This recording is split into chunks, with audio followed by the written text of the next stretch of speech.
There we go. Go ahead. So sometimes I do work on larger pieces, but not that often. Recently, I've been doing a few bookmarks. I enjoy them because Bookmarks. yeah, I'll do them the same width as a sketch card, which is 2.5 inches by 3.5 inches for anyone that doesn't know. So I'll keep it 2.5 inches wide, but just longer. Yeah. I And did a few for a customer at Christmas. He was very happy with them. So I might give that a go because I enjoyed those. well, that's really cool. So there are people who are actually enjoying the bookmarks. That's interesting to know. I've only done one so far myself. Mm. What are you working on right now? Are you? What I'm working on right now, I'm working on actually a lot of commissions that last year I just didn't have much time to do commissions. So I'm catching up with a lot of private commissions from Star Wars, but also The Mandalorian is hugely popular. So I'm doing a lot of Mandalorian. I'm also working on the third book for the art of sketch cards, which brings me to one of the reasons later why I'll talk why we're doing the podcast. Just remind me because I know I'll forget. What else am I working on?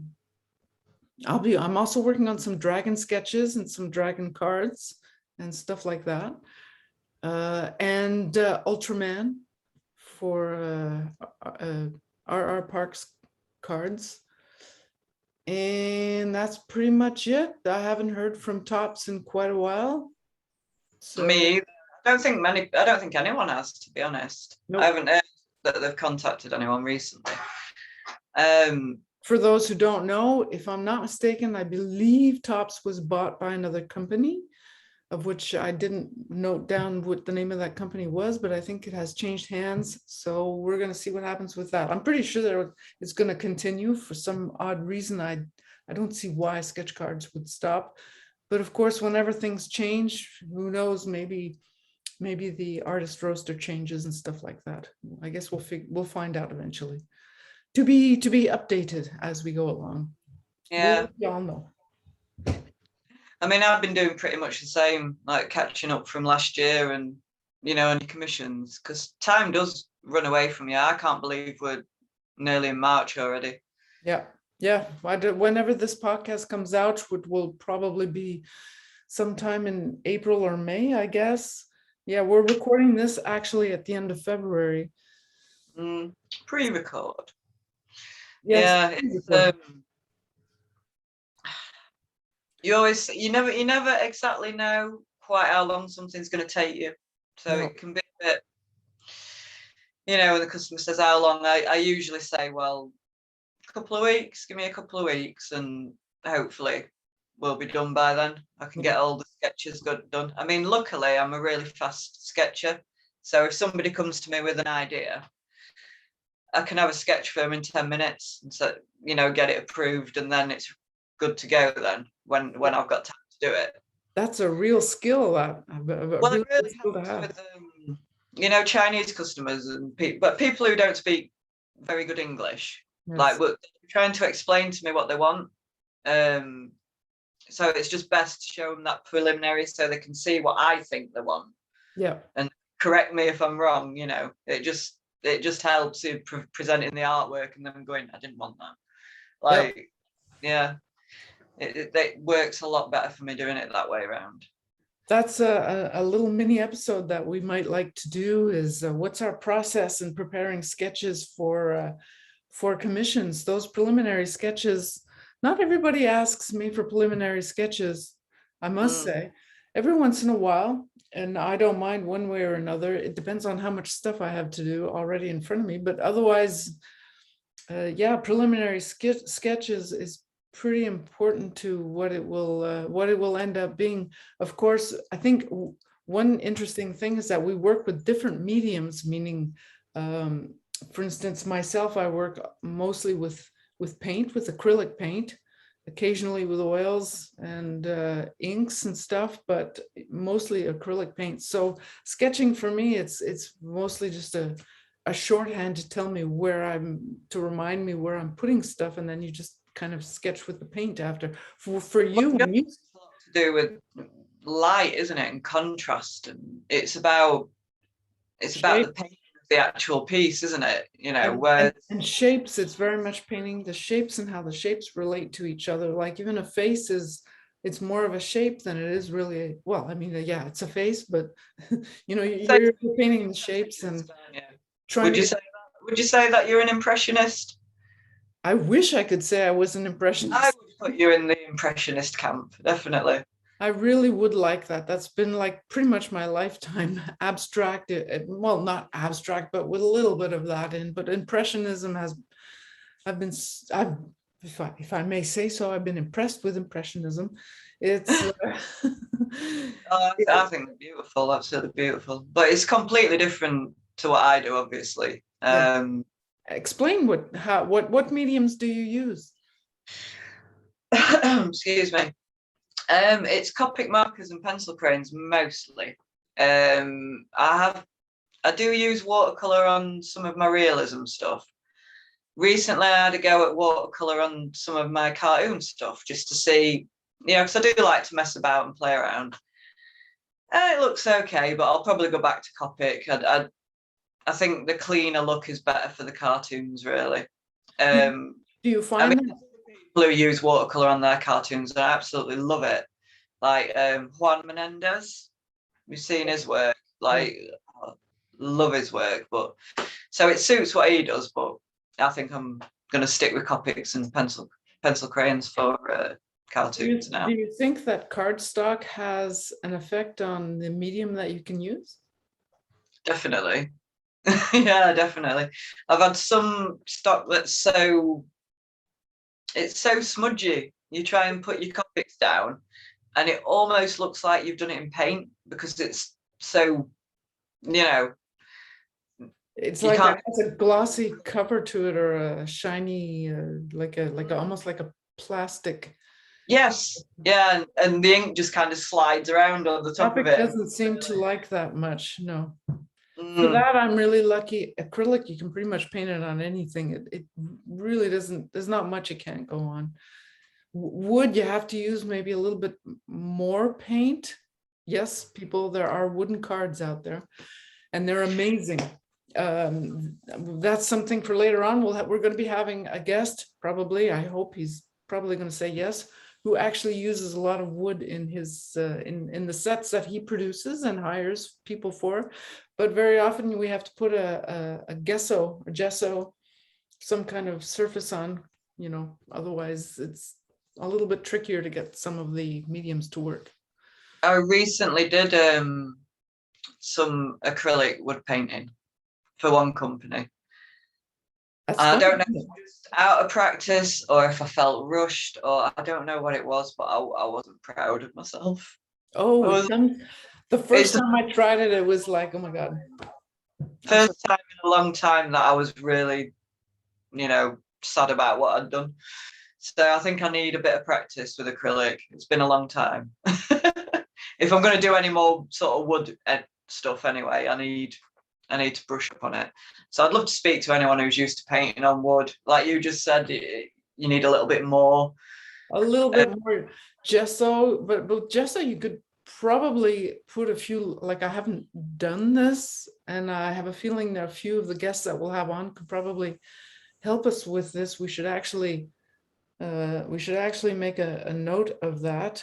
But with gesso, you can sometimes put on 2 layers, maybe even 3, and sand it a little bit, and that makes for a smoother, slightly toothier, almost like a sketch paper type of thing, which might work with inks and maybe gouache. Something I'd love to try this. I never have. But getting a wooden surface and getting different coloured varnishes and trying to varnish. I'd love to have a go at that. I think it's a thing. I think it's a thing. If I'm not mistaken, I do believe I've seen some people, maybe not on cards, but on furniture, things like that, play with that would be awesome to see. There are a few artists who have used wood burning on wooden cards, which has turned out pretty cool. I don't remember who now, that's a while ago. I don't know whether to hunt for a different kind of material to use on them. Maybe I'll just never get there with acrylic. I don't know, because my acrylic painting's really cartoony. Like, That's great. That's great. You have a beautiful style, very storybook style to you. It's it lovely. almost looks like the last acrylic painting I did that I finished. I showed the picture of it to like an art director guy, and he said, "Oh, is it pencil crayon?" It's acrylic. Well, but there's so many things you can do with acrylic if you have dry brush, if you use dry with it, you know, you can make it look like crayon. You can make it look like, and crayons are wonderful. You know, it's all good tools and stuff. If you add more water, you can almost make it look like watercolor for somebody who's really, I can't, because with acrylics dry really fast. So if you're using water with it, you kind of can't blend like you can with watercolor. Watercolor is unique for that, in my opinion. I like watercolor is my second love almost. Well, maybe oils, acrylics, watercolor. Yeah, they're all good. But yeah, but gouache. Then, if you were going to go down that road, gouache might be the way to go, because I highly recommend watching YouTube videos from James Gurney, who uses gouache a lot in his videos, and it's just amazing to watch him work with that. And he does really gorgeous work. So you can learn I a used lot. to do gouache back in my teens when I was at college. It was all gouache. I'd never used acrylic. So I was used to being able to stick a bit of water on and blend it, you know. Yeah. Then you get acrylic and it's all dry. Yeah, it's not quite the same. Mm. So why are we doing a podcast? What's the reason that we're doing the podcast for? What's your With reason? the podcast, I think, well, part of it, I'm very nosy. I'd like to know what everybody's doing and how it's going. I want to hear about everybody's projects and everything they've found out, and you know, anything that can help anybody else. Just share the knowledge. That's what I think we're doing. Hopefully, what we're doing, and show each other a bit of support as well. Obviously, because we all struggle with bits and bobs and different things, and there might be people out there who don't realize that other people do, and they can just feel not so alone sometimes, you know. That's So that's excellent. That's pretty much echo that. I think sharing the knowledge and sharing some of our experiences too, as because we both work in this industry, not just sketch cards, but with art in general. And both of us, I think, are very curious people, and we want to know about other people, the way they work, why they do what they do, just like we're trying to figure out why we do what we do. And it's also, for me personally, I wanted to say thank you to people who have participated in my book projects. The last one I'm working on now, I wanted to say thank you to the people who actually took the time to participate and write, you know, answer the interviews and also share their experiences. And I've learned a lot reading their answers, why they do what they do. And I think it pretty much is unanimous that we love what we do, and we can't find anything better to do. Basically, that's a good way of putting it. So I think that along the way, so I think we'll finish this little short episode, you know, mostly on that both you, Lindsey, and I would like to just share what we've learned and to keep learning ourselves, and to meet people through Yes. through Oh, the we've been podcast. locked down for so long, locked away from each other. We want to meet. Lockdown, and even when yes, we miss people too. I missed people even before the lockdown. I work at home, I live at home, I'm home at home. It's home, which, you know, home is great, but it's nice to meet people and nice to be out there. Speaking of meeting people, I do think you're going to be, before we close this out, you're going to be at a convention in the UK, in your neck of the woods. Where's that going to be? Let people know where they can find you. Doncaster Dome on the 3rd of April with Unleashed Events. I'm going to be a guest, along with Femi Taylor, who played Ula in Empire Strikes Back. Oh my God. I'm excited to meet her. Jealous. Oh, it's going to be strange meeting somebody whose face I've drawn so many times. Do you know what I mean? I'm Yeah. gonna be staring at her. She's going, why are you looking at me like that? So yeah, I'm very, very excited for that. I can't wait. There's a couple of other guests there as well. I can't remember the names off the top of my head. I think one of them was in Rocky Horror Picture Show. Wow. I think the other one has been in Star Wars as pilot, I think. A name escaped me now. Lindsey the star. Well, That's awesome. You're going to have to report back. We'll have to do a con report episode for you. well, I'm going to be promoting my card sets because hopefully I'm going to set up a publishing company, and I have three promo cards at the moment for full sets that I'm going to complete and hopefully get published if they get funded. Fingers crossed. So that's very exciting as well. I'll be able to show everybody that while I'm there. That's awesome. Exciting. We're going to be doing updates on that. Don't you, Ingrid? I'm sorry? You're going somewhere. You're going somewhere to show off your book and art also. Yes. And I'm also hoping to publish a couple of sets down the road, more like towards the end of this year. But that's for another time. For now, yeah, I'll be at the Philly Non-Sport Con in Philadelphia on, if I can remember the dates, I believe it's the 21st and 22nd of May in Philadelphia. I don't know who's there yet. I think they were waiting to make sure that all the health measures were in place. So I'm not sure who else will be there. They always have invitees and stuff like that. So I'll have copies of my books there. I'll have cards. I'll have some of my own sketch cards. I'll also have some extra metal cards, 3D cards and stuff like that. So anybody who's in Philadelphia in May, drop on by. Oh, the promo cards look great as well. I've got some. So you need to go and see Ingrid. Get some promo cards.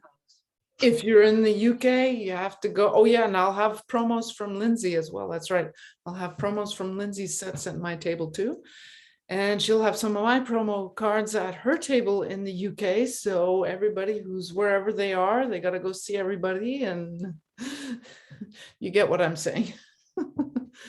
Okay, well, we're going to close it out for this time. This has been episode 0 of the Penciled In podcast with Lindsey and Ingrid. This has been a way for us to introduce ourselves to you, and we cannot wait to deal with our next episode, which will include who, Lindsey? It will include the fantastic and beautiful and amazing Carolyn Craggs. Can't wait to chat with her. I'm so excited to meet her. Oh my God, me too. So we're gonna let you all go with this. Do try to where can people find you, Lindsey? At the moment you can find me cartoon cosplay on Facebook. In the next few months I will have a website which will be legdaycards.com.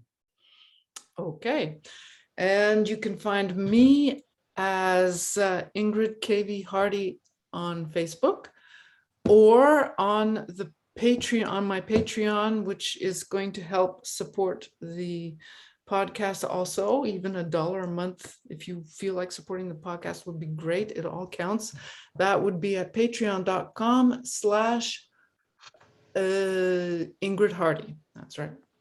Patreon.com/Ingrid Hardy.